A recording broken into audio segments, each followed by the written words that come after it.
The morning the neurologist told me my hands would betray me before my heart did, I signed a contract to move into a stranger's house and pretend nothing was wrong. I remember the fluorescent light in the exam room hummed like an insect that would not die, and the doctor kept saying, "Manageable, manageable, manageable." The way a man says a word so often it stops being a word and becomes a small, polite hammer he is using on your skull. I nodded. I thanked him. I walked to my car. I sat behind the wheel for 11 minutes without turning the key. Then I drove straight from the neurologist's office to the caregiving agency, and I signed the contract on a clipboard resting on the receptionist's counter, because there was a $1,500 advance, and I needed it before my prescription ran out. My name is Leah Mercer. I was 36 years old. I had $82 in my checking account, and the letter in my purse said relapsing remitting multiple sclerosis in a font so ordinary it felt like an insult. I folded the letter twice, put it inside my Bible at the Book of Ruth, and drove out of Washington, Pennsylvania, toward a country estate I had only seen in one photograph. The agency had used careful words: retired gentleman, recent mild stroke, discreet family, live-in position, generous salary, one condition. Do not ask questions about the Belandi name. I laughed out loud in the car when I read that line, because the only questions I had left were for God, and he was not answering the phone that week. I did not know yet that the man who owned the wrought iron gate at the end of that private road had already been the reason I did not lose my father to a hospital 8 years earlier. I did not know his son would kneel in front of me on a wedding morning and hand me the truth like a wound he had been carrying alone. I only knew my hands were shaking when I rang the bell, and I told myself it was the cold. The housekeeper, a woman named Rosa with a face like a closed prayer book, walked me down a hallway lined with hunting portraits and stopped outside a study. Before she opened the door, she looked at me carefully, the way you look at a candle you are about to light in a draft. "Mr. Belandi does not like to be pitied," she said. "He does not like to be rushed. He does not like women who apologize for existing in a room." I nodded. She did not smile, but something in her shoulders eased. Then she opened the door, and I met Giovanni Belandi for the first time. 82 years old, propped in a leather chair with a wool blanket he clearly resented, sharp blue eyes that had not softened with the stroke, a rosary of black beads worn smooth in his left hand. He looked at me the way a man looks at a horse he is thinking about buying. "So you are the new one," he said. His voice was gravel wrapped in velvet. I set my bag down and did not step forward until he gestured. "My name is Leah, sir. I am here to help you, not to manage you. There is a difference." He blinked once. Then he laughed, a dry, surprised laugh that ended in a cough. "Sit down, Leah. Tell me what you think of my chair." I told him the truth, that the blanket was too heavy, that the light behind him was in his eyes, and that the small table on his right was too far for a man recovering from a stroke to reach a glass of water without leaning. He watched me the entire time. When I finished, he said, "You may stay." I had been in the house for 4 days when Massimo Belandi came home. I heard the car first, low and expensive on the gravel, and then the front doors opened without a knock, and the whole house rearranged itself around a footstep. Rosa straightened. The gardener outside took his hat off before he even saw who had arrived. I was in the kitchen slicing pears for Giovanni's afternoon plate, and I felt my left hand go numb the way it had been doing for 6 weeks now, a slow pins and needles crawl from thumb to wrist. I set the knife down carefully, because if you cannot feel a blade, you must not hold one, and that was when he walked in. 55 years old, gray at the temples, black everywhere else. A coat that fit him the way armor fits a man who has been fitted for it since childhood. He did not greet me. He walked past me to the sink, washed his hands, dried them on the towel I had folded that morning, and then finally turned. "Who hired you?" he said. Not a hello, not a question really, an accusation shaped like one. "The agency," I said. "His father requested a private caregiver after the hospital discharge. He asked for someone Christian, patient, and quiet. I appear to be 2 out of 3 today. He did not smile. He looked at my hands, at the pear on the cutting board, at the knife I had set down, and I watched him notice everything at once. "If my father chokes on a pear," he said, "you will answer to me before you answer to God." I said, "Sir, if your father chokes on a pear, I will already have answered to God." He looked at me for a long moment, then he walked out. If you are still with me in this story so far, and you believe an ordinary woman can hold her ground in a house like this, hit that like button and follow along, because what happens in the next 7 minutes is the reason I am telling you any of it. That first week, Massimo watched me the way a man watches a stranger near a sleeping child. He did not raise his voice at me. He did not ask me questions I could not answer. He simply arranged himself in whatever room I was working in, silent, patient, dangerous the way still water is dangerous when you cannot see the bottom of it. He sat in the corner of his father's sitting room with a newspaper he never turned, and he counted my movements. I felt him counting. I did not perform for him. I asked Giovanni what he wanted for breakfast instead of deciding. I offered him his cane before his elbow, so he could refuse the cane in front of his son and keep his pride. I read to him from the Psalms when he could not sleep, and I read badly on purpose sometimes, mispronouncing a name, letting him correct me, because a man who corrects you is a man who feels useful. On the 5th night, Giovanni fell asleep in his chair, and I covered him with the lighter throw from the second drawer, not the wool one that made his knees sweat. When I turned around, Massimo was in the doorway. "How did you know about the second drawer?" he asked. I told him Rosa had told me. He said, "Rosa does not tell anyone anything. She showed you because she has decided about you." Then he said, "I have not decided about you yet." And he left before I could answer. Meanwhile, my body was writing its own contract behind my back, in a language I could feel but could not argue with. Some mornings my right leg dragged for the first 50 steps, and I had to walk from the servants' wing to the kitchen slowly, one hand on the wall, pretending to admire the paintings. My vision blurred sometimes when I turned my head too fast. I dropped a teacup on the 3rd Saturday and blamed the soap. I hid the neurologist's number in a prayer book, called it once from the walled garden behind the chapel, whispered my questions like they were sins. The doctor was kind. He asked if I was under stress.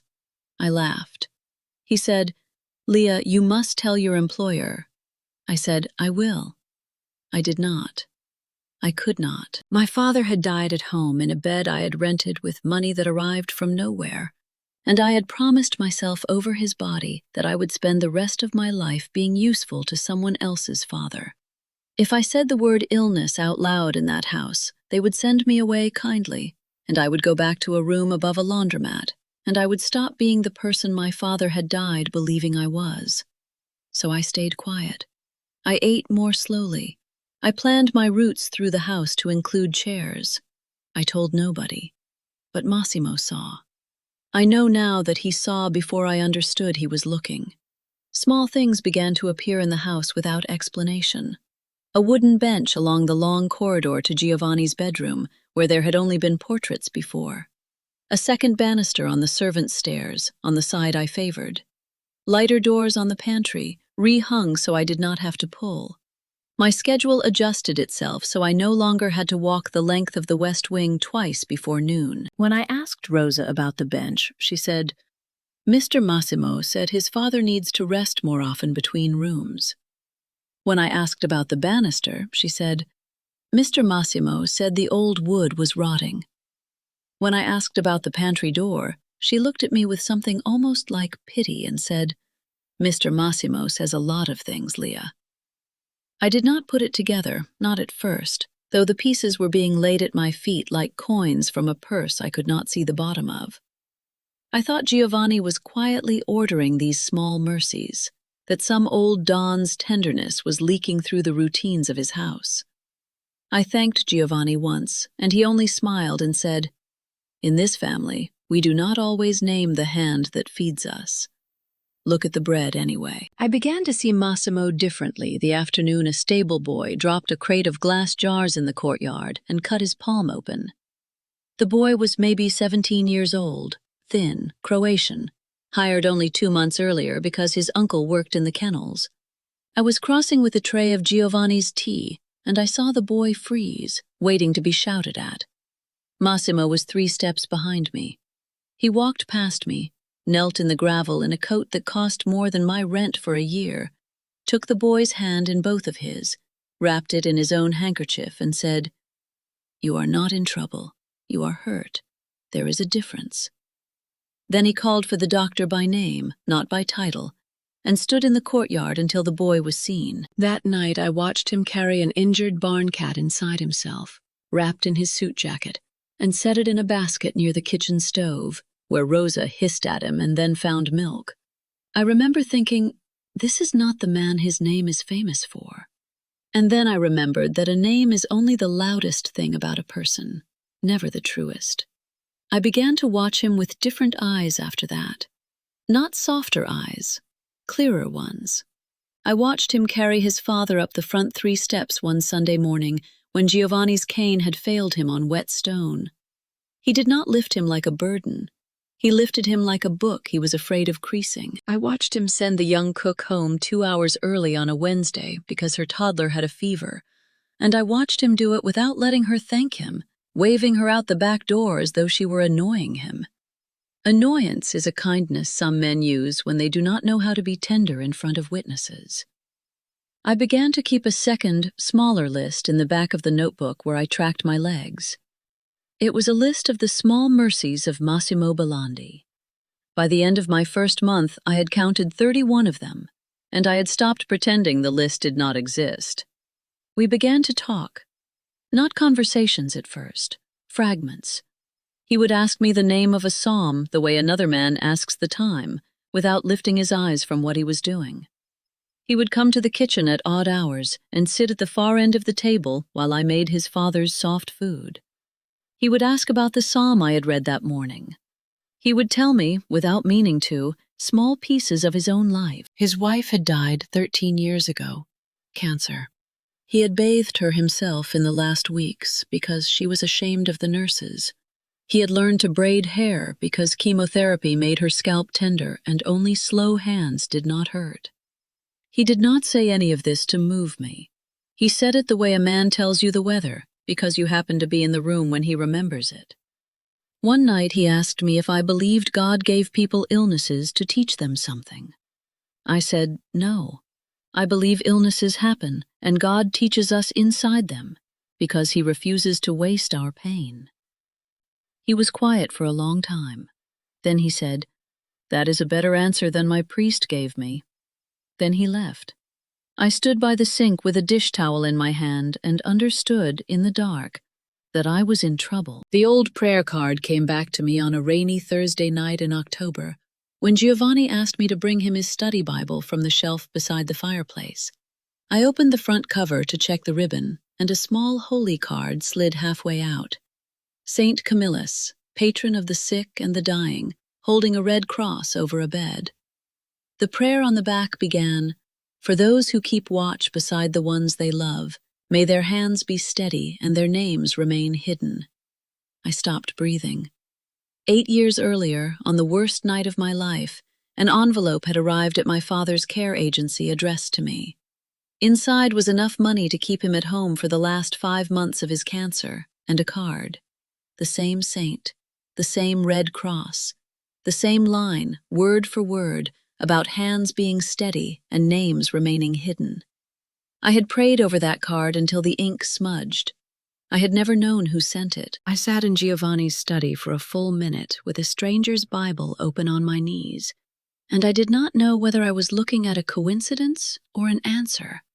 I put the card back. I did not ask. Some questions have to be earned before you are allowed to ask them out loud. I carried that card in my mind for weeks after. I turned it over the way you turn over a stone in a pocket. I noticed the language of the prayer beginning to appear in odd corners of the house. Massimo said once, at dinner, that a hand kept steady was the only kind of hand worth having near a sick man. Giovanni once said, unprompted, that some kindnesses had to remain nameless or they curdled. I did not ask. Not yet. The family began to arrive in twos and threes as Giovanni improved. They arrived in dark cars with drivers who did not turn off the engines, and they left the same way, as though the house itself was a business meeting they were reluctant to attend for too long. Cousins, advisors, a widowed aunt in black wool named Celeste, who ran her thumb along my collar the first time we met to check the fabric. She smiled with her mouth only. "So you are the one my cousin talks about," she said. I said, "He does not talk about me, ma'am. He simply forgets to close doors when I am in the room." She laughed. I did not know yet whether I had passed a test or set off an alarm. Later that week, Victor Salvi arrived. 53 years old, silver-haired, quiet as a knife going into water. He was Massimo's senior advisor, and he understood exactly what my presence in that house meant before I did. He was gentle to my face and unhurried. He asked about my father. He asked about my church. He asked whether I had ever considered writing a book about caregiving because he knew someone in publishing. I told him no, thank you. I told him my life was not a book. He smiled and said, "Every life is a book, Leah. The question is only who is holding the pen." That was the first sentence he ever said to me that I understood as a threat, and I did not yet know why. Massimo and I had our first real conversation on a Tuesday on the back stone terrace, when the sun was going down over the hills the color of dried blood. Giovanni had gone to bed early. Rosa was in the chapel. I was sitting on the wall with my knees drawn up like a girl, and Massimo came out with 2 cups of coffee and did not ask before he sat down beside me. He said, "Tell me what you are afraid of, Leah, and I will tell you what I am afraid of, and then we will decide whether we are allowed to keep sitting next to each other." I laughed because I could not help it. I told him I was afraid of becoming useless. He nodded like a man who had been waiting for exactly that sentence. Then he said, "I am afraid of loving someone I cannot save." My coffee went cold in my hands. We made rules that night, out loud, on that terrace, like 2 people writing a treaty between countries that had never had reason to trust each other. No disappearing after an argument. No investigating each other's private life. No deciding for the other because of illness or money or fear. Whoever notices a misunderstanding first has to speak first. My health is mine to disclose. His protection cannot become ownership. We are 2 people, not 1 person twice. He held out his hand. I took it. Neither of us said the word love. We did not need to yet. Victor did his work quietly. He fed Celeste small pieces of my medical history he could not possibly have known unless he had opened my private mail, and Celeste, who loved Massimo like a son, brought them to him as concern. He fed me, through a maid who did not know she was being used, the story that Massimo had hired an investigator to look into my clinic visits. I heard it on a Thursday morning while I was folding towels, and something inside my chest closed like a door in winter. That same afternoon, someone left a photograph on Massimo's desk of me leaving a neurology office in Pittsburgh with a folder in my hand, along with a note suggesting I planned to sell family information to pay my medical bills. Both of us believed our version for almost a full day. I packed my suitcase that night. I sat on the bed with the Book of Ruth open on my knees, and I could not read a single verse without my eyes filling. If you have ever loved someone and been made to doubt them by someone who had something to gain from that doubt, tell me in the comments what finally made you go and ask them the question directly, because that is the choice I was about to face, and I want to know how you found the courage. I did not disappear. I remembered the rule. At 4 a.m, I knocked on Massimo's study door with my suitcase still packed in my room upstairs, because the rule said whoever noticed first had to speak first, and I had noticed first. He opened the door already dressed. He had not slept either. He had a photograph in his hand. I had a rumor in my mouth. We put them both on the desk between us, and we did not touch each other for an hour while we walked backwards through every piece, asking who could have known, who had access, who benefited. By dawn we had a name. Victor. It had to be him. He had opened Massimo's grief with a key nobody else in the family had ever thought to try, and he had turned it slowly for 13 years, because a lonely boss is easier to advise than a happy one. He had opened my private mail. He had paid a woman in the kitchen $20 a week to remember who I telephoned and when. He had never crossed a single line the family would call a crime. He had only bent every line a family considers a courtesy. Massimo did not shout. He simply picked up his phone and told someone on the other end that Victor Salvi was to be removed from every account, every meeting, and every room in the family from that hour forward, and that if he attempted to contact me directly, Massimo would consider it a personal matter. Then he put the phone down and looked at me and said, "You came to my door. You did not run." I said, "You opened the door already dressed. You are not going to let me run." We did not kiss that morning. We drank coffee. We watched the sun come up over the hills. It was better than a kiss. It was a country recognizing itself. Giovanni collapsed 9 days later in the middle of a family dinner. He had been laughing at something Celeste said, and then he was not laughing, and then he was on the floor, and the whole long table stood up at once like a single startled animal. I do not remember getting to him.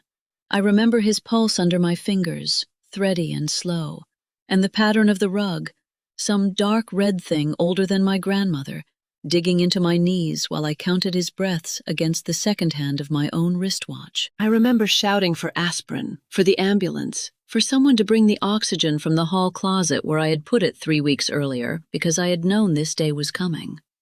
I remember Massimo on his knees on the other side of his father, holding Giovanni's hand and praying in Italian in a voice I had never heard before, low and steady, and asking. I got Giovanni stabilized. I rode in the ambulance. I did not sit down for 4 hours. And somewhere between the second and third hour, my right leg simply stopped working. Not dramatically, it just refused. The way a body refuses when it has been asked to lie for months on end and has finally run out of the courtesy required to keep the lie going. I sat down on a plastic chair in a hospital corridor, and I understood I could not stand up again without help. And every promise I had made to myself in that borrowed bedroom about hiding my body from these people came apart in my hands like wet paper. Massimo found me in that chair at dawn. He did not ask what was wrong. He knelt down in front of me the way he had knelt in the courtyard for the stable boy, and he put both of his hands under my knees and said, "Tell me where you need to go." I said, "I need to leave." He did not flinch. He said, "That is not what I asked. I asked where you need to go right now, in the next 10 minutes. I said, "I need a bathroom and I cannot walk." He carried me. He did not make a show of it, and he did not apologize for it. And when we came out, he set me in a wheelchair he had already found somewhere in the hospital, and he pushed me to a private room and closed the door, and sat down across from me on a low stool so his eyes were below mine. I told him everything. The diagnosis, the date, the number in the neurologist's office, the reason my hand had gone numb in the kitchen the first day he came home. I told him I was resigning. I told him I refused to be another woman he had to bury. I told him I would not let him love me because he pitied me, because he had already spent one wife's dying, and I would not steal the ending of his life the way I had stolen the ending of my father's. He let me finish. He did not interrupt once. When I was done, he said, "Leah, I knew. I knew almost from the first week. I saw your hand in the kitchen. I saw your leg in the corridor. I built the bench. I built the banister. I moved the schedule. I did not say a word because your diagnosis belongs to you, not to me. And I am not the kind of man who takes a woman's body from her before she gives it. I did not fall in love with you because you were sick. I fell in love with you before I knew what was wrong. and I will not be robbed of the woman I love because she has decided she is the same as my dead wife. You are not. You are Leah, and I am asking you to stay." He set his hands on his own knees so I could see them. He kept them there. He did not reach for me. He gave me the entire silence to fill, and I understood that he had learned, somewhere in 13 years of grief, that the worst thing you can do to a woman trying to decide her own life is to reach for her before she is finished deciding it. I stayed. Not because he asked, because when he said your diagnosis belongs to you, I understood, for the first time since a doctor had said the word multiple, that my body had not been repossessed. It had only been diagnosed. There is a difference.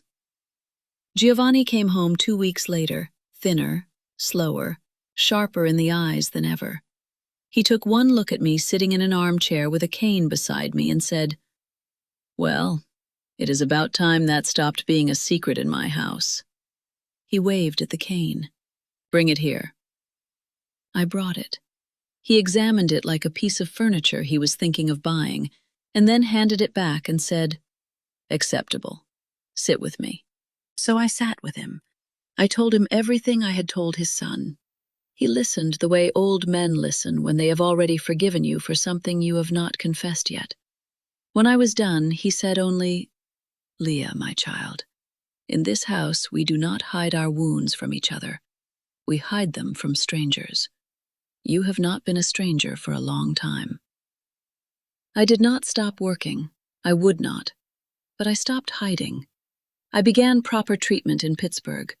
I moved from live-in caregiving into building a small service of my own, helping older adults stay in their own homes with dignity, hiring 2 nurses I trusted, teaching them everything I knew about asking a man what he wanted before deciding for him. Massimo funded the wider charitable side of it without touching my clinical decisions or my books. He said, "Your work is yours.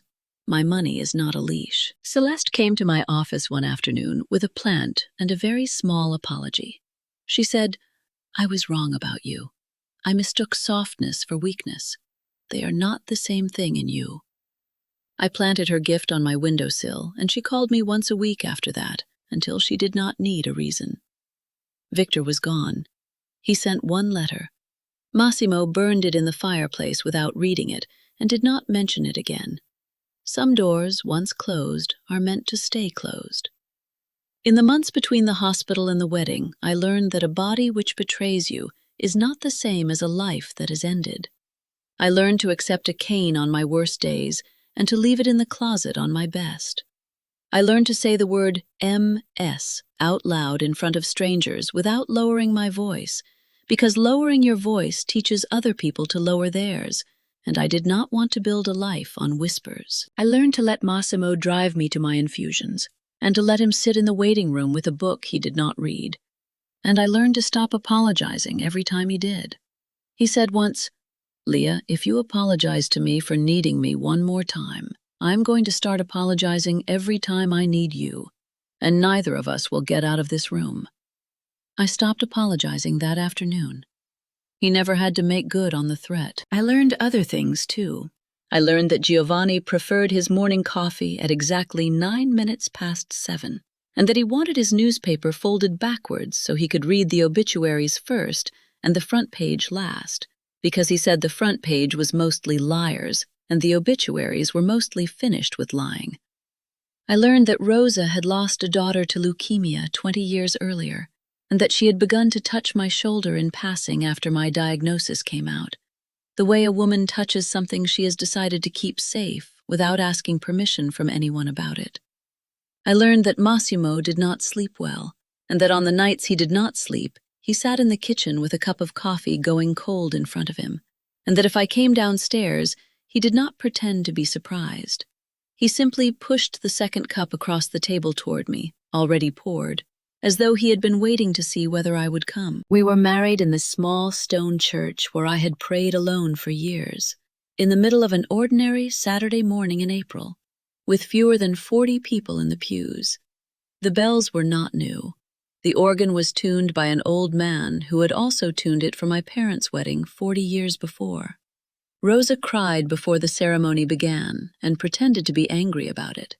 Celeste sat in the front row on the bride's side because there was no one else living to fill that seat for me, and she had asked, quietly, 3 weeks before, whether I would allow her the honor. I had said yes without hesitating, because a woman who admits she was wrong deserves a chair on the day her wrongness becomes irrelevant. I wore a cream dress with sleeves long enough to hide the small bruise where that week's infusion had gone in. Giovanni walked me down the aisle. He was slower than he had been a year ago, but his back was straight, and his blue eyes were fierce, and his rosary was in his pocket. Before he handed me to Massimo, he stopped, halfway down the aisle, and turned me gently by the shoulders so we were facing each other in front of the whole church. He took a small envelope out of his coat. Inside was a card. St. Camillus, Red Cross. 8 years old, the ink faded at the edges where a younger woman had once cried on it. I looked up at him. He said, quiet enough only for me, "My son does not know I am giving this to you today. He does not know that I know." 8 years ago, after his wife died, my son started a fund in her name for people who wanted to die at home and could not afford to. He read every letter himself.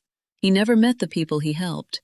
He said grief without service becomes rot. One night, 8 years ago, he read about a young woman in Washington, Pennsylvania, who was sleeping on the floor beside her father's bed because she had sold her own to pay for his morphine. My son paid every remaining bill and wrote a line on the back of a saint card because he could not think of anything else to say. He did not know your face. He did not know your name meant anything. He met you as his father's caregiver and did not put it together until months later. And when he did not tell you. Do you know why? I could not speak. Giovanni said, because once, a long time ago, you were hurt by a man who turned your kindness into a bill he made you pay. My son would rather die than let you confuse gratitude with love. He wanted your yes today to be free. I looked past Giovanni. Massimo was standing at the altar in a black suit, hands folded, waiting. He did not know what his father was saying. I could see it in his face. I walked the rest of the aisle by myself because Giovanni had said what he needed to say, and he stepped back to let me finish it. When I reached Massimo, I put the card into his hand. He looked down. He understood in one breath. His shoulders shook once, only once, and then he was still. He said so quietly only I could hear, I was going to take this to the grave. I said, I know. That is why I am marrying you. He put the card into the inside pocket of his suit, the pocket that sits closest to the ribs, and he did not take it out again for the rest of the day. When he took my hand for the vows, his palm was warmer than mine, and steadier than I had any right to expect. And I understood, standing there in a cream dress that hid the bruise from that week's infusion, that the only benefactor I had ever thanked in my prayers had been standing 3 feet away from me for months, quietly building benches and banisters and lighter doors, and had never once asked me to thank him for any of it. I thanked God instead, in that little stone church, without saying it out loud.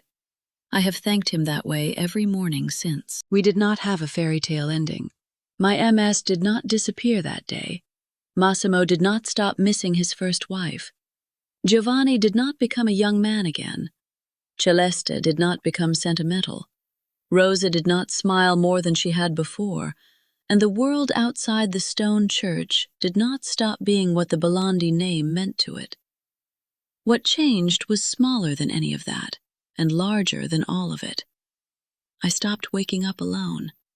He stopped waking up alone. Giovanni stopped waiting for the phone call about his son that never had to come. And the girl who had once sat on a floor next to a dying father with an envelope from a stranger in her lap grew up to marry that stranger, without either of them needing that fact to be the reason. If you have made it to the end of this story with me, thank you for staying. Leave a like so someone else who is hiding something today, from a doctor, from a family, from themselves, gets shown this story tonight. And tell me in the comments the one thing you wish someone had noticed about you without you having to say it out loud. Because in the end, that is all any of us are asking for. Not to be rescued, only to be seen, not to be fixed, only to be recognized, not to be carried out of our own lives, only to have a companion inside them while we do the walking ourselves. And on a Tuesday in a country kitchen, over a pear I could not feel in my hand, I was seen by a man whose name the world was afraid of, and it turned out Mercy had already walked into my life 8 years before love did. His name walked in after, but the mercy came first.